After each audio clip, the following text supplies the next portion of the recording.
Hello everyone, welcome back to my channel Bandana Manna. সবাইকে স্বাগত জানিয়ে নতুন আরেকটা ব্লগ ভিডিও শুরু করলাম। তো সুপ্রভাত বন্ধুরা, সবাই কেমন আছো? আশা রাখছি সবাই ভালো আছো, আর আমিও কিন্তু মোটামুটি ভালো আছি। সকাল সকাল দেখো, বৃষ্টি ভেজা সকালে চলে আসলাম। তো দেখো সকাল সকাল কত বৃষ্টি শুরু হয়ে গেছে, আর সেটাই আমি তোমাদের সাথে শেয়ার করছি। তো বৃষ্টি হোক আর ঝড় হোক আর যাই হোক না কেন, ঘরের কাজ তো রান্নাবান্না এগুলো তো করতেই হবে। থেমে মানে কি বলবো, কোনো কিছুর জন্য কোনো কিছু থেমে থাকে না। যার যার কাজ চালিয়ে যেতে হবে। তো যাই হোক, দেখো বৃষ্টিতে জামা কাপড় বৃষ্টি চলে এসেছে আর জামা কাপড় তোলা হয়নি। জামা কাপড়গুলো বাইরে কিন্তু মেলাই আছে। আর আমাদের যে ভাড়া বাড়িতে যারা আমার আগে রেগুলার ভিডিও দেখো, তারা অবশ্যই দেখে থাকবে। ভাড়া বাড়িতে থাকতে এই গাছগুলো আমি লাগিয়েছিলাম টবে করে। তো সেই গাছগুলো এখন আমি আমার ঘরের নতুন যে রান্নাঘরটা হয়েছে টিন দিয়ে, তো সেই সাইডে, তারই সাইডে আর কি রেখে দিয়েছি। তো যাই হোক, তো দেখো এই যে নতুন রান্নাঘরে আজকে রান্না করব। তো আগে একদিন রান্না করেছি, তো সে ভিডিওটা করা হয়নি। আমার তো এখন শরীর খারাপ, তোমরা সবাই জানো। আর আমি না রান্না করতে করতে বা কোনো কাজ করতে করতে ভিডিও করাটা আমার একটু অসম্ভব হয়ে যায়। আর এখন তো গ্যাসটা মেটকেসের ওপরে রেখেছি, ওভেনটা। তো সেই জন্য ফোনটা রাখার একটু জায়গা অসুবিধা হয়, সেই কারণে আর কি রান্নার ভিডিও দিতে পারছি না অতটাও। চাইলেও রোজ ভিডিও দিয়ে উঠতে পারছি না। তো যাই হোক, আজকের ভিডিওটা করলাম, কি বলবো, ওই অল্প অল্প করে ভিডিও করলাম, একটু তোমাদের সাথে শেয়ার করব বলে। তো দেখো এই যে রান্নার জোগাড় করে রেখেছি, পেঁয়াজ, লঙ্কা, আদা, রসুন, টমেটো এগুলো কেটে রেখেছি। আর এই যে এখানে চিকেন ধুয়ে রেখে দিয়েছি। আর ওইদিকে তো দেখতেই পারলে আলু ভাজা চলছে।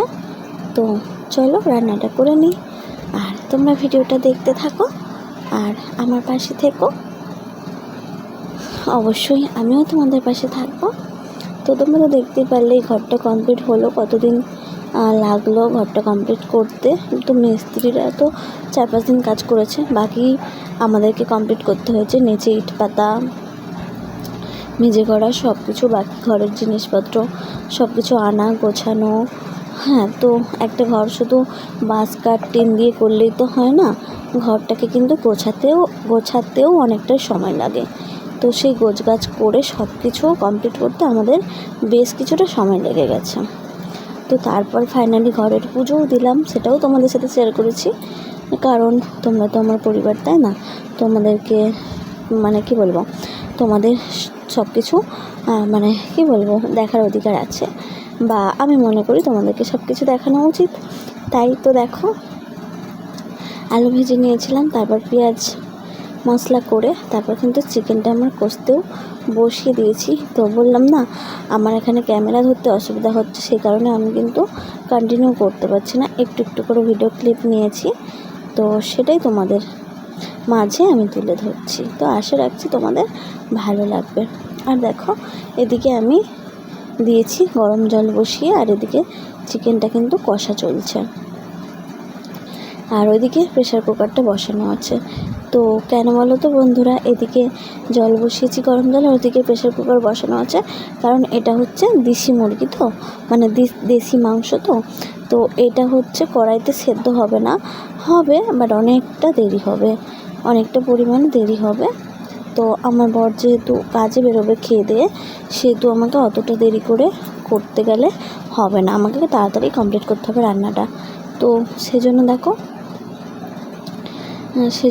কুকারটা আর কি রেখেছি। কুকারের মধ্যে চিকেনটা দেবো, আর সাথে গরম জলটা দেবো, দিয়ে সিটি দিয়ে নেব, নিলেই হয়ে যাবে তাড়াতাড়ি করে, এতটা আর দেরি হবে না। তো সেই জন্যই আর কি চিকেনটা কষা চলছে। তো আমি ভিডিও করতে পারছিলাম না, এক হাতে খুন্তি নাড়তে পারছিলাম না, আর ভিডিও করতে পারছিলাম না, খুবই অসুবিধা হচ্ছিল। তার জন্য দেখো বর আসলো, চান করে ও রেডি হয়ে গেছে, কাজে বেরোবে। তো ওকেই একটু ধরিয়ে দিলাম যে চিকেনটা একটু তুমি নাড়ো। তো ও এখন চিকেনটা নাড়ছে আর আমি করছি ভিডিও। তো দেখো চিকেনটা এখন কষা চলছে, দেখতে পাচ্ছ বড় এখন চিকেনটা মানে কষা চলছে। তো ভিডিওটা কেমন লাগলো অবশ্যই কিন্তু কমেন্টে জানাবে, আর আমার রান্নাঘরটা কেমন হচ্ছে জানাতে কিন্তু ভুলবে না। ছোট্ট মতো মানে কি বলবো, আমরা যেমন মানুষ, গরিব মানুষ আমরা, তো আমাদের মানে কি বলবো, আমাদের সামর্থ্য অনুযায়ী আমরা করেছি। তো কেমন লাগলো অবশ্যই কিন্তু কমেন্টে জানাবে, আর অবশ্যই আমি পরে কোনো একটা ভিডিওতে পুরো ঘরটা ভিডিও করে দেখানোর চেষ্টা করব, মানে দেখাবো আর কি। আর আজকে তো করতে পারলাম না পুরোটা, তো যে কোনো একদিন আমি পুরোটা দেখাবো, তখন তোমরা বলো। তো দেখো চিকেন কষা কিন্তু রেডি, আর এখন কুকারের মধ্যে দিয়ে দেওয়া হয়ে গেছে। আর এখন গরম জলটা যে বসিয়েছিলাম জলটাও কিন্তু দিয়ে দিয়েছি। তো এখন প্রেসার কুকারে দেওয়া আছে। আর এখন দেখো আমি এদিকে করে নিচ্ছি ছোলা আলু সেদ্ধ করে রেখেছিলাম, ওটাই এখন ভেজে নিচ্ছি। বরকে দিয়ে পাঠাবো, ও নিয়ে যাবে টিফিনে খাওয়ার জন্য মুড়ির সাথে, মুড়ি চানাচুর আর ছোলা আলু সেদ্ধ রোজ ও নিয়ে যায়। তো তার জন্যই এখন ছোলাটাকেই আমি ভেজে নিচ্ছি, মানে সেদ্ধ করে নিয়েছি। এখন পেঁয়াজ লঙ্কা হলুদ নুন এসব দিয়ে একটু নেড়ে নিচ্ছি আর কি। তো নিলে এটা মুড়ি দিয়ে ও খাবে বিকেলে, তার টিফিন আর কি। তো মানে বাইরের খাবার তো রোজ খাওয়া ঠিক নয়, তাই না? তার থেকে ঘরের থেকে মুড়ি ছোলা আলু সেদ্ধ নিয়ে যাওয়া তাও অনেক ভালো। তো তার জন্য কিন্তু বাড়ি থেকেই নিয়ে যাই। তো যাই হোক, দেখো আমি কিন্তু ছোলা আলু সেদ্ধটাও মানে এখন একটু তেলের মধ্যে দিয়ে পেঁয়াজ লঙ্কা সব কিছু দিয়ে নেড়ে নিচ্ছি। তো আর আমাদের এদিকে 3-4 দিন ধরে কিন্তু একভাবে বৃষ্টি হয়ে যাচ্ছে, মানে এতটা বৃষ্টি হচ্ছে যে কোনো জামা কাপড় শুকনো হচ্ছে না, কি বলবো, প্রচুর অসুবিধা হচ্ছে। আর ঠিক মতো ঘর থেকেও বেরোনো যাচ্ছে না, এতটা পরিমাণে বৃষ্টি হচ্ছে। তো যাই হোক, বর্ষাকালে তো বৃষ্টি হবে, সেটা তো আর বলে লাভ নেই, কিছু করারও নেই আমাদের, তাই না? কারণ যখন যেরকম কাল সেরকমই তো হবে না। যেমন গ্রীষ্মকালে প্রচণ্ড গরম হবে, বর্ষাকালে বর্ষা তো হবে, শীতকালে শীত হবে। তো এগুলো বলে তো কোনো লাভ নেই না, যেটা হওয়ার সেটা তো হবেই। তো যাই হোক, এই কদিন যেন একটু বেশি বৃষ্টি হচ্ছে, তার জন্য বললাম। তো তোমাদের ওদিকেও হয়তো বৃষ্টি হচ্ছে, এই বৃষ্টিটা সব জায়গাতেই হচ্ছে।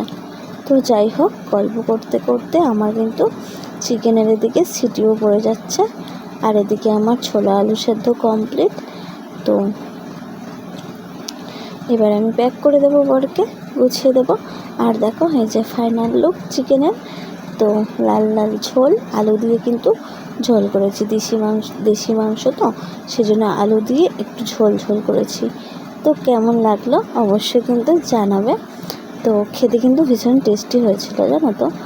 তো যাই হোক, আজকের ভিডিও এখানেই শেষ করছি। ততক্ষণের জন্য ভালো থেকো, সুস্থ থেকো, আর দেখা হবে পরের ভিডিওতে। টাটা সবাইকে।